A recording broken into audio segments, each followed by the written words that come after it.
Hi and welcome back to the Science of Sport. I'm Ross Tucker and this is part 6 of my Talent ID and Management series. In the previous 5 installments we've looked at strategic and tactical aspects, definitions, inefficiencies, specialization and the controversy or fallacy around 10,000 hours of training as opposed to talent.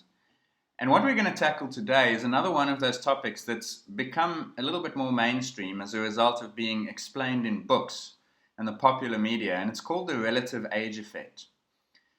And I'm going to get to the details of what exactly that involves, but I think I want to start by just saying that many of you will know the relative age effect as the Matthew effect, which is what Malcolm Gladwell called it in his book Outliers. Now, Malcolm Gladwell is an outstanding storyteller, and one of his great abilities is that he is able to find what are not necessarily complex concepts, but certainly inaccessible ones, things that exist in scientific journals or in the hallowed halls and ivory towers of academia, and he's able to turn that data and those scientific concepts into very attractive, sexy stories, the kind of thing that you would be quite comfortable talking to your mates about while you're drinking beers, watching sport on a Saturday afternoon.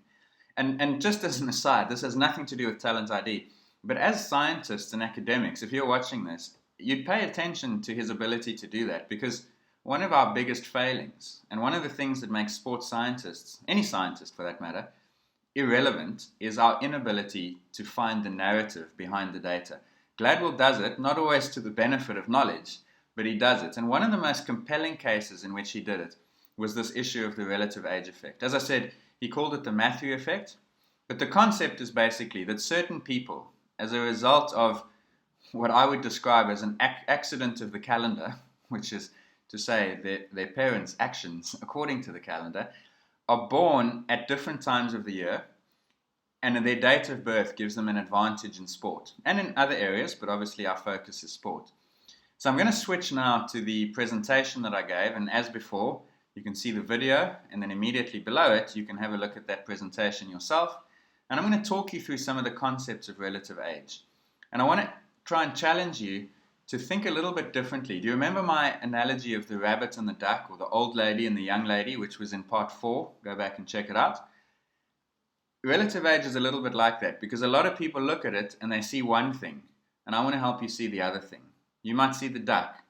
I'm going to show you the rabbit. So let's learn a little bit more about relative age. Let's get straight to it and ask the question which was posed to us by a number of books, Outliers being the most famous of them, but which, as I said, has existed for quite a while in the scientific literature. And it's the question around, in which quarter of the year, first, second, third, or fourth, are most top-level junior, and I highlight that point, sportsmen born? And so we look at a number of different sports. We look at Canadian ice hockey. At the junior level, 50% of their top national level players are born in the first 3 months of the year, between January and March. In the Czech Republic, ice hockey, 56% are born in the first quarter. In Czech Republic football, 71% are born in that first quarter. And then I just did a quick exercise on South African rugby. This is at the age of 18. 35% are born in that first quarter. And obviously, basic maths is that if it was equally distributed, it would be 25% in each instance. And so you can say that 50% means that you're twice as likely, just over twice, almost threefold, 1.5 times, more likely to make your country's national team if you are born in the first 3 months of the year. And so players in quarter 1 are significantly overrepresented. And that has not got anything to do with astrology or the fact that they are Aquarians, but rather to do with the physiological development of youths and how we pick. But if we collate all these 4 cases, and there are other sports and other examples that I've seen as well, and they pretty much show the same picture, the numbers may differ, but the principle does not, is that when we take 100 sportsmen who are represented as follows, it turns out that 53% are born in the first quarter, drops to 20% for second, 19, and then last of all, only 1 in 12, just under in fact, of top-level junior sportsmen are born in October, November, December. Those of you, by the way, who are rugby fans, you will know that one of the sports legends who has lifted the World Cup twice is a fellow from New Zealand named Richie McCaw, and he was born on the 31st of December. which makes him, based on this calendar appraisal, the least likely person to become successful, but he did. And the point is that, once again, I've made this point in previous installments, is that we can talk about averages and what is typical, but there will always be exceptions.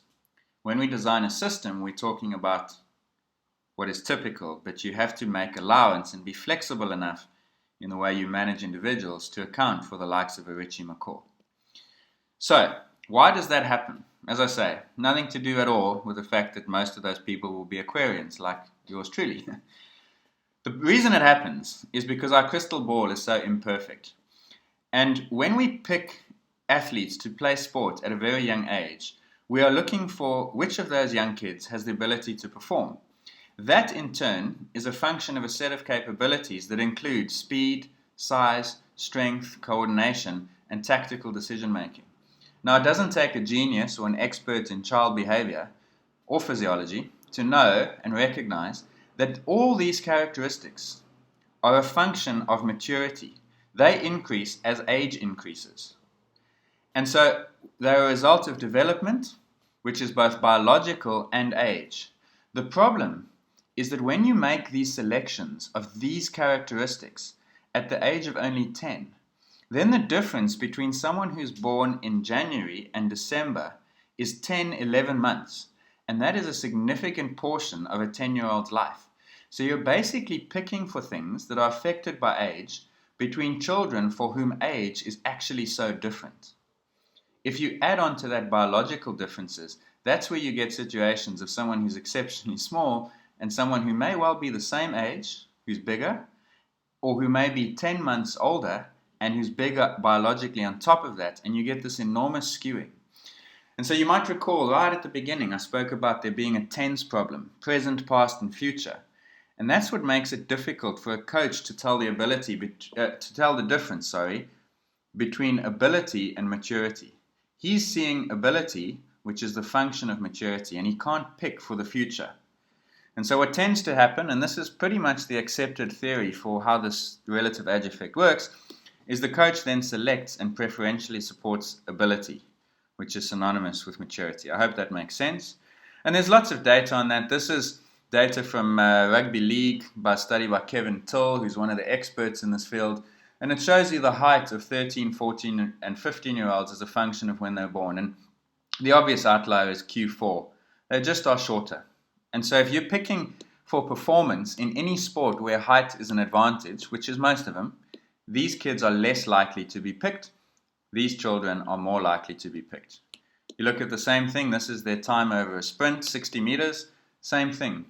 Q1 are significantly faster than their peers. And so if you're picking in football, in rugby, even in tennis, in basketball, in rugby league, any sport you name where speed matters, you are more likely to pick this kid, Q1, than you are to pick someone from Q3 or Q4. And that explains why that relative age effect exists.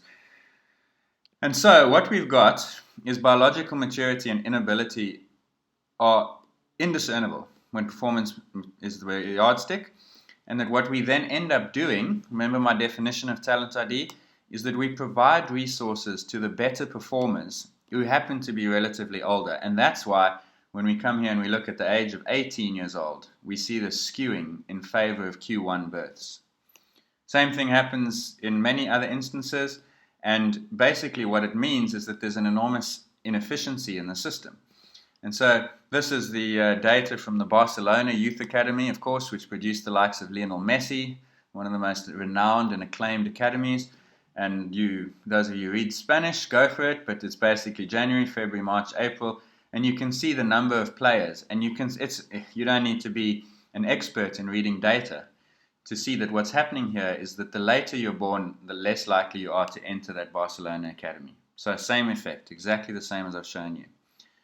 And so what you've basically got is you've got inefficiencies on the left because you've picked players very young based on a characteristic that is not necessarily sustainable. This might be an 11 or a 10-year-old who's faster, bigger, stronger, taller than his peers, but by the time he's 17 or 18, he may have lost that advantage. And just like I showed you that rugby data in previous installments, the younger you pick, the more inefficient it's going to be. So These tall columns represent inefficiencies, and these short columns and the space here, that represents what I would call a depth vacuum. There are probably many children, in fact, not probably, there will be many children born in August, September, October, November, December, who have the same ability and potential as on the left, but are overlooked because we select young for qualities that we are not necessarily able to predict. So, efficiency, if we define it, and I'll show you why shortly, is the volume of return on resources. In other words, if I invest $100, what do I get back out of it?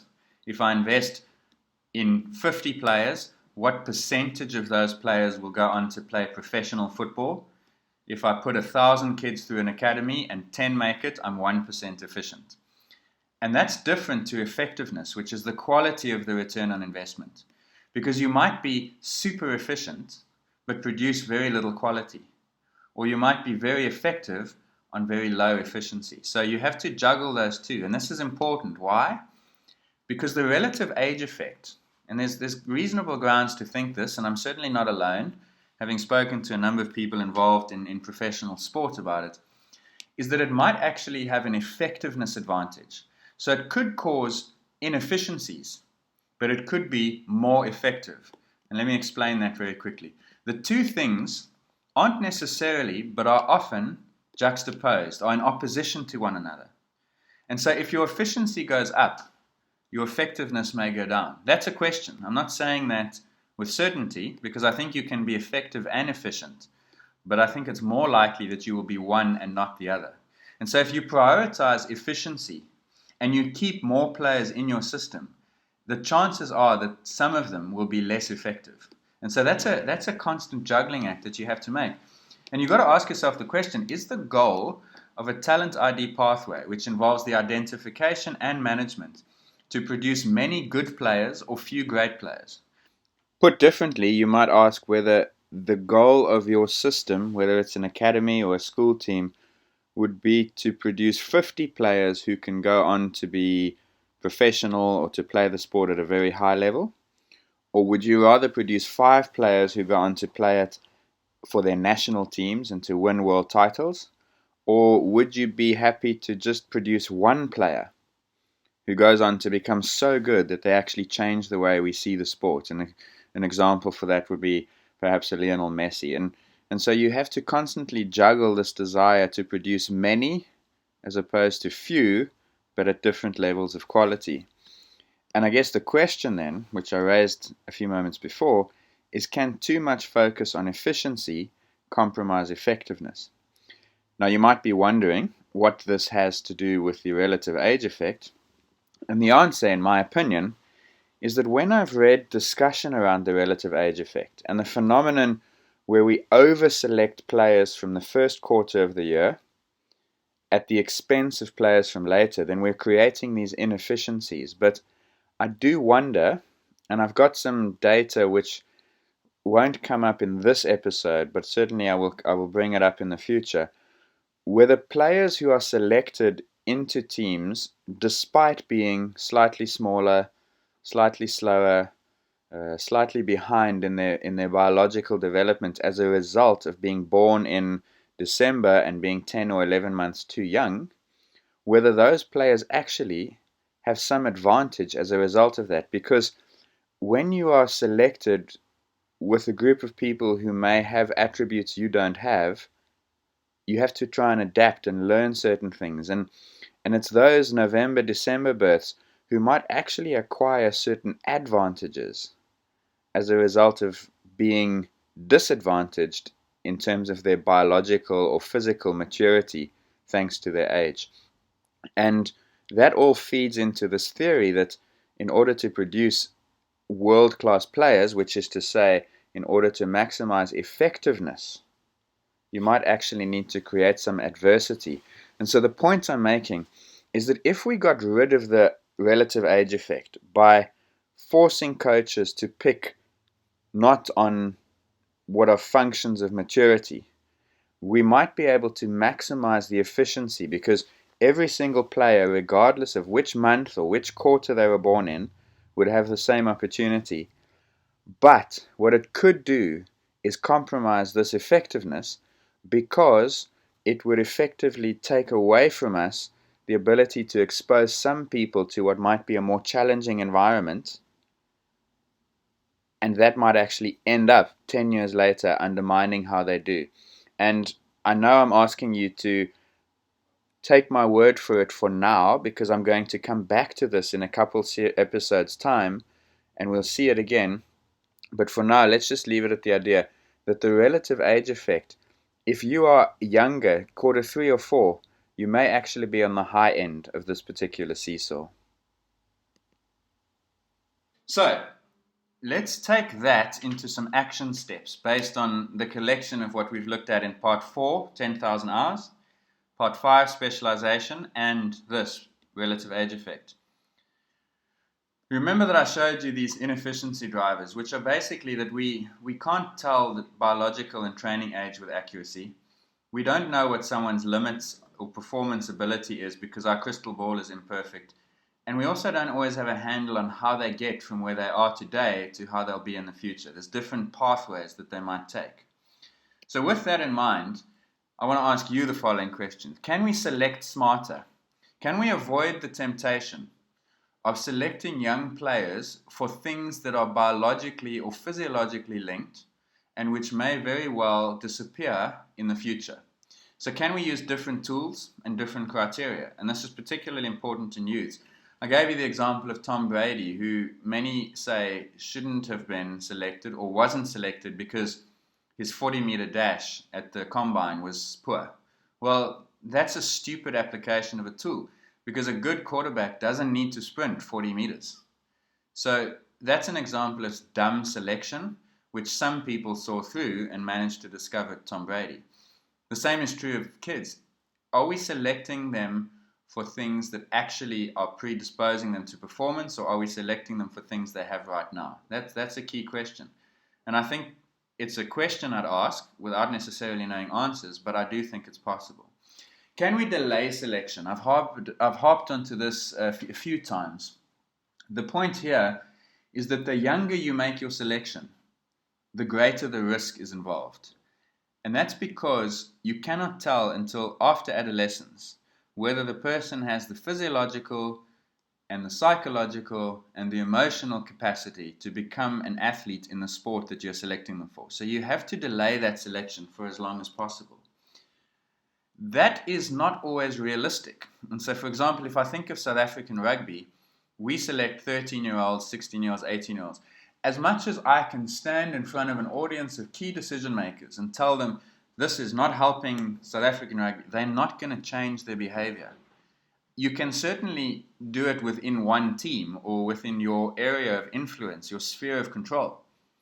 But to delay the selection in a system that already has a great deal of momentum is very difficult. So I think in a real world scenario, that's probably not feasible, but there are ways to do it with some form of compromise. So I would look for opportunities to do that. And the reason is you don't want to prevent early exposure. So you want to be able to select children, but you want to prevent early specialization. So in actual fact, you don't want to delay it as in not do it at all, but you have to change the focus and the meaning of that selection. Can we delay specialization? Part 5 of this series looked exclusively at specialization, and the answer is we can. There is no explanation and no excuse or rationalization that can be given to convince me that a 10-year-old must be a professional athlete in sport X, when that same 10-year-old could be playing sports Y and Z in addition. That can be done and should be done.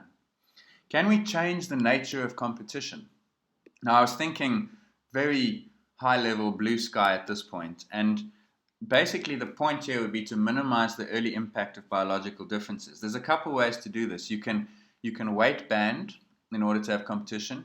You can bioband, which is something that's been done quite effectively, I'm led to believe, in football, where you actually put people into biological categories and you play them off against peers who are not necessarily that different to them biologically. So there are ways that you might consider doing that.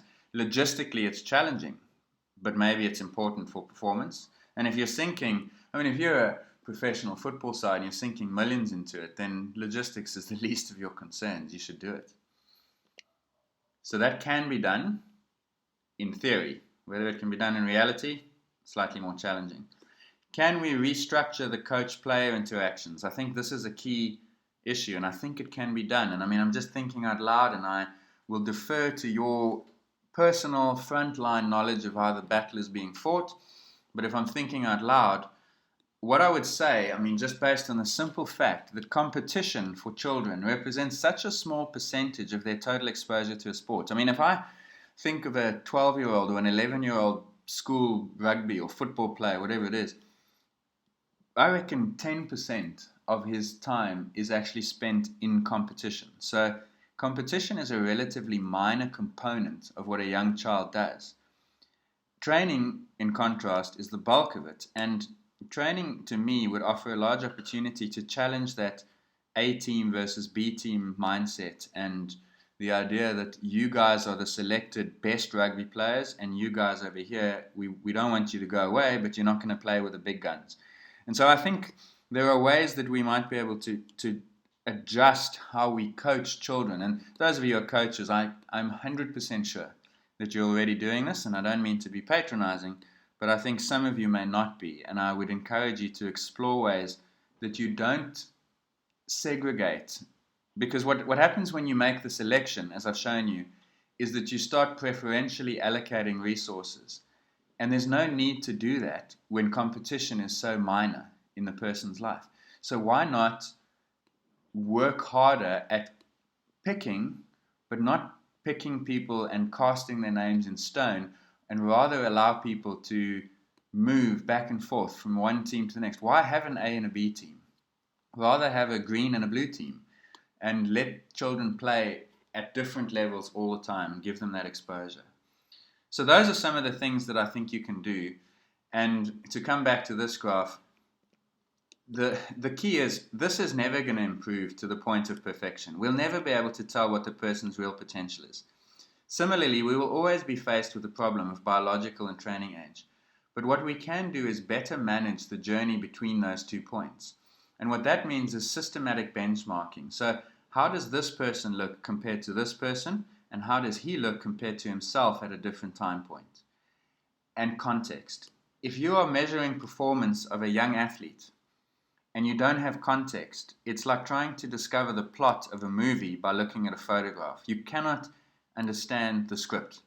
And so you must measure repeatedly, and you must be very specific in measuring the right things so that you can constantly say, I've measured athlete X on this day, and he compares favorably to himself on previous days and to athlete Y on this day and previous days. And that's how you make better decisions. So that's a scientific process that I would thoroughly encourage people to invest in, is benchmarking and understanding context through measurement.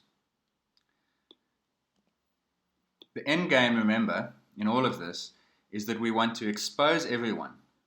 Every child can be exposed to sport. We then want to select within an acceptable degree of inefficiency, which we can reduce, as I've shown you here, by selecting smarter, by delaying selection, by delaying specialization. And then once we've made that selection, we have to manage and track them intelligently along this trajectory. And the key point, which is where I plan to start part 7 when I get around to doing that, is can we keep as many potential players viable for as long as possible?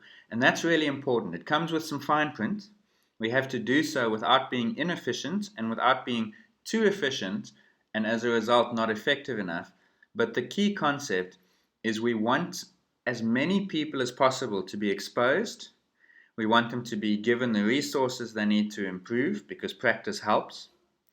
And then what we need to do is we need to be able to keep those players viable, even if they're not initially selected into the systems or the teams that we give preferential treatment to. Part of the answer to that, again, comes from these 5 questions that I've asked. Can we do the following? Yes. That will help keep people viable. But what you can think about ahead of part 7 is how else we can go about doing that, and who do we consider a viable player. I'm going to leave it there for now and look forward to a strategic and tactical discussion in the next post in the series.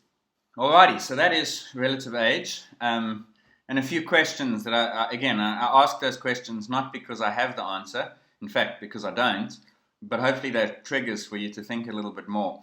What we've got now is enough of a foundation between the definitions in part 1, the inefficiencies in 2, the tools in 3, the 10,000 hours and the specialization in 4 and 5, to actually come up with, well, in my case, a model for how we might better implement a system that takes athletes from being juniors to being professionals.